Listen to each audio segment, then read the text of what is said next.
Welcome back to tonight's Sad Reality. I didn't think I'd be playing this game again, but here we are, I suppose. I'm gonna be completely honest, I don't remember half the controls here. That's literally just like Risk of Rain, but slightly shittier. Um, Now, it's kind of funny, with the past few videos I've made, my life, I feel like I'm just like, well, it's not like over, but it feels like it's not been going in a good direction. And then I saw, and then I saw, footage of Flight 2976 earlier, and then I realized, oh, hey, well, at least I didn't die randomly like what 10 people did that day when a plane kind of spontaneously, I think, lost an engine. Stuff like that is just, like, horrific, honestly. I mean, it was some, like, cop cam type YouTube video that most people see on their feeds every now and then, but, I saw that and I was like, man, wow. I guess that puts things in perspective a little bit. Why am I crying over literally nothing? Like, by comparison, I have everything in the world. Do I still feel kind of hopeless sometimes? A little bit. But, why does that matter at all? So, today instead I'm going to give random financial advice, you know? When the going gets tough, become a financial YouTuber. That's what Mr. Beast is doing, I guess, right? So, I guess as far as, I think I mentioned this previously, but I'm now investing. Wow, look at that. 21-year-old being kind of responsible. I recommend investing as early as you can. This is something I learned back in high school. It's just worth doing. You're going to save yourself a lot of time and money in the long run. And there even becomes a point where you can literally just survive off of investments you've made previously, slowly pull assets or cash, whatever, from that. And you're kind of just set after that, you know? It's not something that most people will find themselves doing, but it is in fact something that you can do, I guess. Look at that. Dead by Daylight noises. Where's the door? It's over there.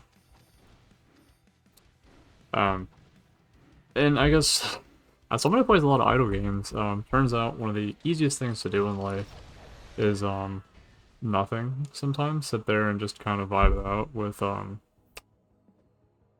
letting your money do the hard work for you. I saw a Jay Schlatt video forever ago, and he was like, make sure you invest. You know, you should probably do that at some point. I'm not gonna say that was the motivation for me doing this, but it definitely been something I've been trying to do for really the longest time.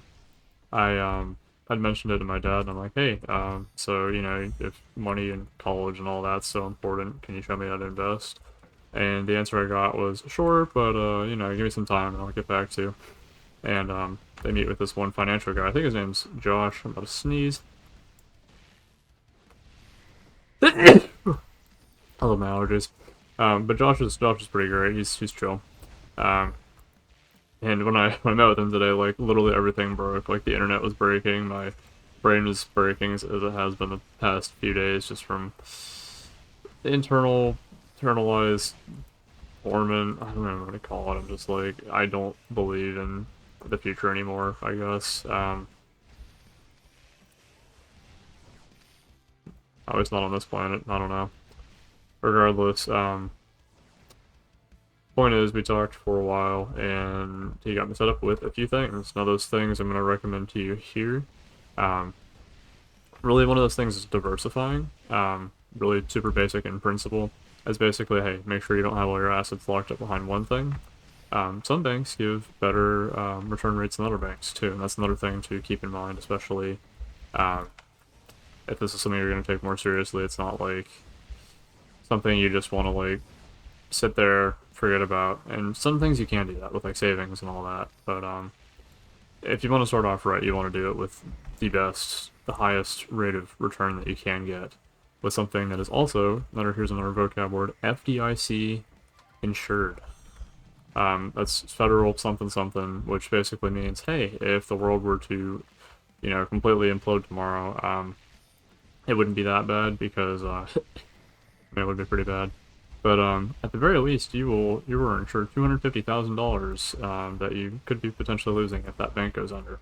You know, which I think is pretty important, especially if you're diversifying. There's some other term that I mentioned, but it was basically like the equivalence of how safe your investments are. I don't know if it's like risk factor assessment or whatever. But these are all things to keep in mind. Now, as part of all of this, of course, there's a bajillion different ways to go about this, but what he's having me do right now is pretty simple. It's basically just the equivalence of, oh hey, you want to invest a little bit, let's start off with something small, basically just put like $500. Maybe it was a grand. I think it was a grand. I make like 2K a month at the very least. Probably like 4K a month. No, 2K a month. I think my net annual is like 36 grand, which is pretty good for a 21-year-old, I would say. Maybe, I don't know. I'm pretty happy with it anyways. Nothing to complain about there. Is this something people should share? I don't know. Probably not, is what I've been told, but who cares? So, using that, you want to set aside about half of that to invest. Part of that's for savings. Another part of that is for like a whole portfolio, stuff like that. But it's basically just building this into a few different things. One of those was savings. I think it's Amex was the one that we were investing with, because that's one of the highest ones in the market right now, which is literally just American Express. This is something you can very easily look up, and I'm not saying you have to use this either, but definitely give a quick Google to which is the highest return, obviously with some credibility, and that, I mean, you're pretty much set. It's just kind of like putting your money in the right hands, especially when it's something you don't want to deal with. Now, one of my concerns with that, too, is it's like, who are we really giving that money to? What are they doing with it? Because, in my opinion, there's not a single corporate conglomerate that's going to make good decisions with that money. But at the very least, it's kind of this idea of you'll be safe even if the world's kind of going to hell slowly, which, if these videos have kind of repeated one thing, it's probably that the world's going to hell very slowly. Try not to be too depressed now, kids. Yeah, it was a good day overall.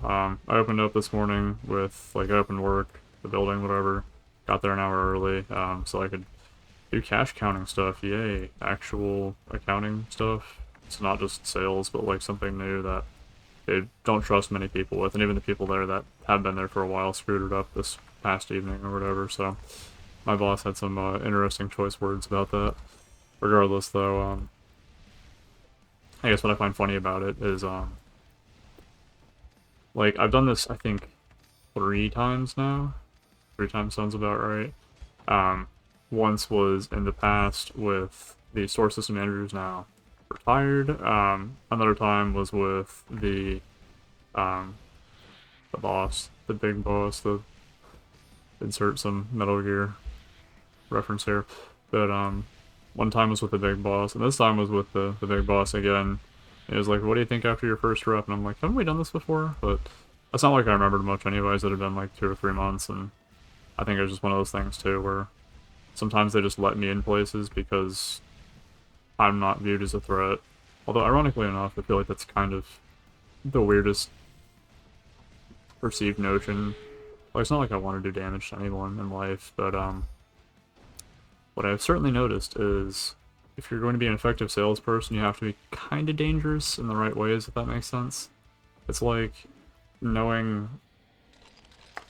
If you have a pretty face, it's like hiding a dagger under your sleeve. It's probably the best way I could metaphorically explain that.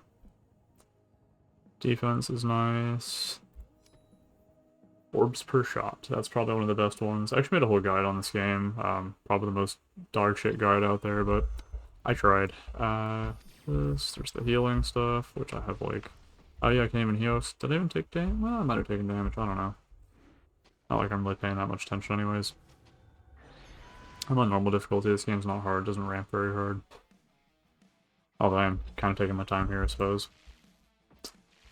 But beyond that, another one of my coworkers finally... I was about to say retired. That's not really the right word. He finally moved on to the job he really wanted to get, which I'm honestly super excited for him.